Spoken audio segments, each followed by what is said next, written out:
Uy, Boss P, Englishin ko, Tagalogin mo ah. Sige, Nano G!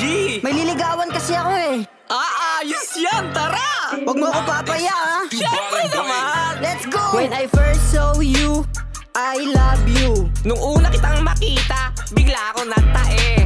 All goods in the hood, Facebook is my hood. Sa Facebook ka lang maganda, sa personal hindi. Your face is like a fireworks, your face is like on TikTok. Meron ka bang putok na parang umuusok? Your hair, I have a pet shop, I want, I love you too. Puro kuto yung buhok, hininga mo amoy bulok.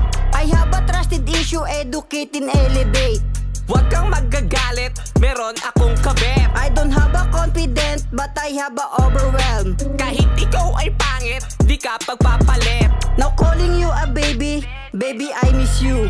May anak ako sa una, pati sa pangalawa. I'm broken family, but you only in the one. Nakabuntis ako ng iba, at ako yung ama.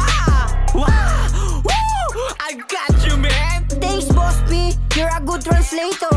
No problem, Nano G! Posibleng di ka pasagutin yan! Thanks again, Boss P. Dito na ako ha! Salamat! Good game! Teka, marunong ako mag-Tagalog pero konti lang eh.